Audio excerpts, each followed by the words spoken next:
السلام عليكم، وياكم كهذا مركز المهندس. اليوم عندنا هاي جيب جراند شيروكي موديل 2021 اوفرلاند 6 سلندر. طبعا هاي السياره صاحبها جاب لنا اياها كان يعاني من ادفانس على البنزين المحسن والسوبر. فضل رب العالمين توفيقه مثل ما وعديكم انه نعالج هذا الامر برمجيا. طبعا برمجنا السياره ابتداء من فتح فصله RPM فتحناها،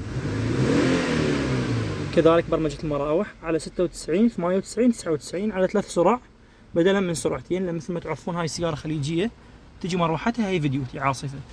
حاليا الحمام مستقره بفضل رب العالمين توفيقه على 94 وبنزول.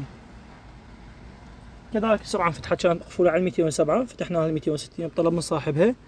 اما بالنسبه لموضوع ادفانس راح نطلع تراي ان شاء الله لايف وياكم ونوفق لكم اياه بالفيديو. السلام عليكم، حاليا طالعين تراي لايف داتا. مثل ما تلاحظون هاي جيب جراند شيروكي اوفرلاند موديل 21. مثل ما تلاحظون خانه السبارك ريتارد قبل البرمجه. الرون من يكون 1.2 الى 2.8 بهذا الرينج يكون ادفانس. الادفانس طبعا النسبه مالته تكون بالموجب او بالسالب حسب الضغط على المحرك والاير تشارج الشحن. حاليا مثل ما تلاحظون السياره قاعد تمشي 60 كيلومتر والنوك ريتارد 0. اما بالنسبه للحماوه فحاليا مثل ما تلاحظون 88.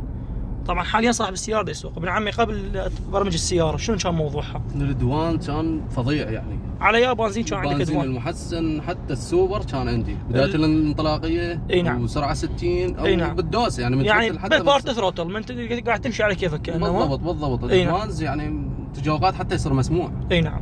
انت من جيتنا كان عندك ادفانس لو ما عندك ادفانس قبل البرمجه؟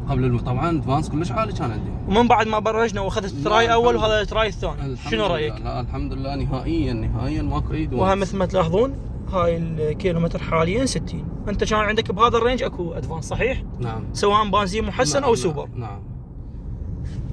وايضا نرجع على خانه النوك ريتارد العفو. مثل ما تلاحظون ايضا 0 كبدايه انطلاقه. مثل ما تلاحظون هذا الرون حاليا الRPM من بين 1.400 الى 2.300 يوصل. لازم يحدث ادفانس على البنزين المحسن. فضل رب العالمين توفيقه. حاليا البنزين الموجود بالسياره محسن واي ادفانس ماكو. والحماوه الثابته مثل ما تلاحظون 90 91 مستقره على هذا الرينج، وكذلك صرف البنزين معتدل. تحياتي.